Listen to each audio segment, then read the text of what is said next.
ہوگی اس وقت تک یہ سارا معاملہ رکا رہے گا؟ دیکھیں یہ ابھی یہ نئی چیز نہیں ہے. کمپٹیشن کمیشن آف پاکستان کی آج سے کوئی تقریباً 10 سال پہلے شوگر ملز کی کارٹلائزیشن کے اوپر ایک رپورٹ آئی تھی. اس رپورٹ کے اوپر بھی شوگر ملز ایسوسی ایشن نے اسٹے لے لیا جا کے آج تک اسٹے جو ہے وہ موجود ہے. اسی طرح جب یہ رپورٹ باہر آئی ہے تو پہلے اسلام آباد ہائی کورٹ بھی گئے ہیں اسٹے لینے کے لیے, سندھ ہائی کورٹ بھی گئے ہیں, سپریم کورٹ نے وہ اسٹیز جو تھے وہ ختم کر دیے, معاملہ دوبارہ آگے چل پڑا. اب جو سندھ ہائی کورٹ نے کچھ گراؤنڈز کے اوپر ٹیکنیکل گراؤنڈز ہیں, کچھ دوسرے ہیں جس کے اوپر انہوں نے کہا ہے کہ یہ رپورٹ غلط ہے, تو اس کو ہم سپریم کورٹ میں چیلنج کریں گے. اسی فیصلے میں یہ بھی لکھا ہوا ہے کہ ادارے جو ہیں وہ بالکل آزاد ہیں قانون کے مطابق اپنا کام کرنے کے لیے. تو اداروں نے تو پہلے بھی قانون کے مطابق ہی کام کرنا تھا, آئندہ بھی قانون کے مطابق ہی وہ کام کرتے رہیں گے. ان دا مین وائل ہم کو ظاہر ہے اس آرڈر کو ہم سپریم کورٹ میں چیلنج کریں گے اور جو ادارے ہیں وہ قانون کے مطابق اپنا کام کرتے رہیں گے. لیکن ہمارا صاحب اس میں کیا ٹیکنیکل بات ہے, جو مثال کے طور پہ جو یہ فورینسک رپورٹ تھی, جو شوگر کمیشن کی جو دوسری فائنڈنگز تھی, اس کا نام لیے بغیر بھی تو یہ ادارے اس کی ٹپس پہ یا جو اس کی جو اس کی جو کنکلوژنز ہیں, جو اس کے جو نتائج سامنے آئے ہیں, اس کو فالو تو کر سکتے ہیں سارے ادارے. اب شوگر کمیشن اس کی سورس بتائیں نہ بتائیں, لیکن کیونکہ ان کو بہرحال اپنی انڈیپینڈنٹ انویسٹیگیشنز کرنی ہے, تو اس سندھ ہائی کورٹ کے فیصلے سے ان اداروں پہ تو کوئی پابندی نہیں ہے نا کہ اس کو فالو کریں. وہ لیکن جو شوگر کمیشن کی رپورٹ ہے وہ تو ایک بنیادی طور پہ براڈ اس نے ایک آؤٹ لائن دی ہے اور ایک ڈائریکشن دی ہے, کچھ شواہد کے ساتھ اور کچھ لاجیکل ڈیڈکشن کے ساتھ, کچھ جو ایگزامینیشن کی ہے انہوں نے فورینسکس کے ساتھ کہ پرائسز کو کیسے مینیپولیٹ کیا جاتا ہے, بلیک مارکیٹنگ کیسے کی جاتی ہے, آف بک پرچیزز اور سیلز کیسے کی جاتی ہیں, سستا کیسے کیا جاتا ہے. ان ایکٹیویٹیز کو پہلی مرتبہ پاکستان کی تاریخ میں وزیر اعظم عمران خان کی ہدایت پہ ایک پینل بنا اور انہوں نے اس کو ہائی لائٹ کیا. اب ظاہر ہے کہ وہ جب ہائی لائٹ ہونے سے جو اگلی سٹیج ہے وہ تو زیادہ کانکریٹ انویسٹیگیشنز کے اوپر اور پرسوئنٹ ٹو فردر ایویڈنس گیدرنگ جو ہے وہی ہونی ہے, اور وہ تو ظاہر ہے کہ وہ ان اینی کیس اداروں کا آپ نے صحیح کہا کہ وہ کام ہے کہ وہ اپنی لیگل جورسڈکشنز کے اندر رہتے ہوئے وہ سارے کام کریں. تو وہ کام تو, اور یہ عدالت نے بھی اپنے فیصلے میں سندھ ہائی کورٹ نے بھی یہ لکھا ہے کہ وہ آزاد ہیں کہ وہ قانون کے مطابق جو ہے وہ اپنی کارروائیاں کریں. اگر انڈسٹری کے خلاف کوئی میل پریکٹس ہے تو وہ بالکل کریں. تو میرا خیال ہے وہ سلسلہ تو چلتا رہے گا, لیکن بہرحال کیونکہ یہ رپورٹ بھی ہمارے لیے بہت اہم ہے, پاکستان کی تاریخ میں یہ بڑی اہمیت کی حامل ہے یہ رپورٹ جو شوگر کمیشن کی رپورٹ بنی ہے, اس کو ہم ایسے ہی تو نہیں جانے دیں گے. ہم اس کو پورا سپریم کورٹ میں اپنا موقف سامنے رکھیں گے, اور مجھے یقین ہے کہ جو آنریبل ججز ہیں وہ گورنمنٹ کا جو ویو پوائنٹ ہے سننے کے بعد انشاءاللہ تعالیٰ کو بہتر فیصلہ کریں گے. تو جو اس پورے ٹریڈ کو اور اس پوری انڈسٹری کو جو ریفارم اصل میں کرنے کا شاید مقصد تھا, جس پوری اتنی بڑی ایکسرسائز کی گئی, تو یہ ایکسرسائز اس وقت تک تو اس کا کوئی فائدہ نہیں ہوا. وہ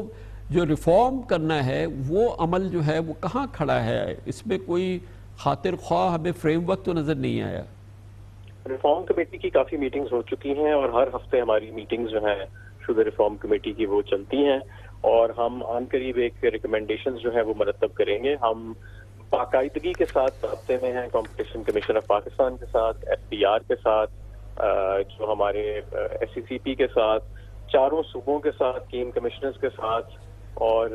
فوڈ سیکیورٹی ڈپارٹمنٹ کے ساتھ. ہم سب آپس میں رابطے میں ہیں اور جو شوگر کا جو پورا سیکٹر ہے اس کا ایک اوور ویو جائزہ لیا جا رہا ہے, اور میں سمجھتا ہوں کہ عن قریب ہماری جو ریکمنڈیشنز ہیں ان کا پہلا فیز فائنل ہو جائے گا اور وہ ہم وفاقی کابینہ کے سامنے پیش کر دیں گے, اور وہ صوبوں کے لیے بھی اس کے اندر ریکمنڈیشنز موجود ہوئیں گی اور وفاق کے لیے بھی ریکمنڈیشنز انشاءاللہ موجود ہوئیں گی. بہت بہت شکریہ جناب حماد اظہر ہمارے ساتھ موجود تھے, federal industries minister. Commercial break اس کے بعد ذکر کریں گے. پاکستان کے لحاظ سے ایک بہت امپورٹنٹ جو معاملہ اس پروگرام میں ہم مسلسل کہتے رہے ہیں, معیشت کا اندھا کنواں, وہ ہے پاکستان کا پاور سیکٹر اور اس سے جڑا ہوا گردشی قرضے جو کہ 2.5 کھرب روپے کے ہو چکے ہیں. اور اس پوری صورتحال میں جو پاور سیکٹر کے جو مسائل ہیں وہ گھمبیر سے گھمبیر تر ہو رہے ہیں, مگر اس میں بھی ایک بریک تھرو آیا تھا جب حکومت کے آئی پی پیز کے ساتھ جو مذاکرات چل رہے ہیں اس میں ایک ابتدائی کامیابی حکومت کو ملی. کچھ مخصوص آئی پی پیز کے ساتھ حکومت کا ایک میمورنڈم آف انڈرسٹینڈنگ سائن ہو گیا ہے. ابھی ایگریمنٹ نہیں ہوا ہے, لیکن جو سب سے اہم معاملہ ہے جو کہ تقریباً 70-80% آئی پی پیز ہیں جو کہ حکومت کے آئی پی پیز ہیں, سی پیک کے آئی پی پیز ہیں, وہ ابھی مسئلہ حل نہیں ہوا ہے, جس کی وجہ سے مسئلے کی حل ہونے کی ابتدا ضرور ہے، لیکن کوئی خاطر خواہ اس سے فائدہ ہو، بجلی کی قیمتیں کم ہو اور پورا جو گردشی قرضے کا معاملہ ہے وہ حل ہو، وہ ابھی دور ہے۔ اس کی تھوڑی سی تفصیل دیکھیں گے، اس کا تجزیہ کریں گے جو اب تک ہوا ہے چھوٹے سے وقفے کے بعد۔ پاکستان کا بجلی کا شعبہ جو کہ پاکستان کی معیشت کے لیے ایک اندھا کنواں بنا ہوا ہے، اس بحران کو حل کرنے میں حکومت کو، وزیر اعظم عمران خان کو ابتدائی کوئی کامیابی حاصل ہوئی ہے، اور یہ جو سیکٹر جو پاکستان کے سینکڑوں بلکہ ہزاروں ارب روپے ہڑپ کر کیا جا چکا ہے، اس سیکٹر میں اصلاح کے لیے کچھ ابتدائی بریک تھرو ہوا ہے۔ حکومت کی آئی پی پیز کے ساتھ بجلی کی لاگت، اضافی منافع اور کیپیسٹی پیمنٹ میں کٹوتی پر ایک انڈرسٹینڈنگ ہوئی ہے، جس کے نتیجے میں گھریلو کمرشل صنعتی صارفین کو جو بجلی ہے اب اس سے وہ سستی ملے، اس کا عمل کا آغاز ہوا ہے، اور انرجی سیکٹر جو کہ اب تقریباً 2200 ارب روپے کے گردشی قرضوں کے چنگل میں جکڑا ہوا ہے، اس کی ریزولوشن کی طرف پہلا قدم اٹھا ہے، لیکن ابھی بہت لمبا سفر ہونا باقی ہے۔ یہ صرف ابتدا ہے اور یقیناً مگر ایک بہت ہی سالڈ اس کی بگننگ ہوئی ہے۔ وزیر اعظم جناب عمران خان نے 14 اگست کو قوم سے اپنے پیغام میں خاص طور پہ اس کی نوید سنائی تھی۔ مہنگی بجلی جنریٹ کر رہے ہیں ہم، کانٹریکٹس جو سائن کیے ہوئے تھے ماضی میں حکومتوں نے، وہ بجلی جس قیمت پہ بنا رہے تھے اس میں اور جو ہم بیچ رہے تھے اس میں بہت بڑا فرق تھا، جس کی وجہ سے ہمارے گردشی قرضے بڑھتے جا رہے تھے۔ مذاکرات چل رہے تھے گورنمنٹ کے اور انڈیپینڈنٹ پاور پروڈیوسرز کے، طویل مذاکرات کے بعد ہماری کل اگریمنٹ ہو گئی ہے، ان سے معاہدہ ہو گیا، اس سے جو بجلی کی جنریشن کی قیمت ہے وہ کم ہونی شروع ہو جائے گی، اور جب وہ بجلی کی جنریشن کی قیمت کم ہوگی فائدہ ہماری انڈسٹری کو بھی ہوگا اور انشاءاللہ آنے والے دنوں میں عوام کو بھی ہوگا۔ یقیناً جیسے میں نے کہا کہ یہ بگننگ ہے اور امپورٹنٹ بگننگ ہے، لیکن اس پورے معاملے میں جو مفاہمت کے جو دستخط ہوئے ہیں، جو ایم او یو سائن ہوئے ہیں، اس میں وہ آئی پی پی شامل ہیں جو کہ 2002 کی انرجی پالیسی اور جو 1994 کی انرجی پالیسیز کے تحت قائم کیے گئے تھے، جو کہ پورے پاکستان کے پاور سیکٹر کا ایک مختصر حصہ ہے۔ سب سے امپورٹنٹ حصہ ہے 2015 کی جو انرجی پالیسی ہے، اور اس کے بعد اس کے تحت پاکستان کے اپنے جو قومی جو آئی پی پیز ہیں جو کہ سی پیک کے تحت بنے ہیں، جو کہ چائنیز انویسٹمنٹ کے ساتھ آئے ہیں، یہ بہت بڑا حصہ ہے، اور جب اس میں کوئی بریک تھرو آئے گا تو پھر پاکستان میں بجلی کی قیمتوں میں بہت بڑی کمی آئے گی، اور پھر جو ہمارے 2200 ارب روپے کے گردشی قرضے ہیں اس مسئلے کو حل ہونے کے لیے بھی ایک بہت ہی میجر پیش رفت ہو جائے گی، مگر اس سب کی بگننگ ہو چکی ہے۔ اب تک جو ہوا ہے اس کا احاطہ آپ کے سامنے کرتے ہیں۔ آئی پی پی سے بجلی خریداری کے غیر متوازن معاہدوں کی وجہ سے پاکستان میں پچھلے 15 سال میں بجلی کی پیداواری لاگت میں 148% اضافہ ہوا، لیکن اب حکومت اور آئی پی پیز کے درمیان مفاہمت کے مطابق بھاری منافع اور مقامی سرمایہ کاروں کے لیے بھی ڈالر انڈیکس کو ختم کر دیا گیا ہے۔ ونڈ انرجی کا زیادہ سے زیادہ ٹیرف اب 25 روپے کے بجائے 14 روپے فی یونٹ ہوگا۔ اس سے حکومت کو 700 ارب روپے سے زائد کی بچت ہو سکے گی، جبکہ جتنی بجلی خریدی جائے گی صرف اتنی کی ادائیگی کرنی ہوگی، جس سے سالانہ کم از کم 1000 ارب روپے کی بچت ہو سکتی ہے، کیونکہ اس سال 1045 ارب روپے کیپیسٹی پیمنٹ کا تخمینہ ہے، جس میں 528 ارب روپے سرکاری آئی پی پیز، 191 ارب روپے سی پیک کے توانائی منصوبوں اور 134 ارب روپے 1994 اور 2002 کے معاہدے والے نجی آئی پی پیز کی کیپیسٹی پیمنٹ ہے۔ لیکن اب ٹیک اینڈ پے کی بنیاد پر بجلی خریدی جائے گی، جبکہ نجی بجلی گھروں کو منافع کی ادائیگی ڈالرز کے بجائے روپے میں ہوگی۔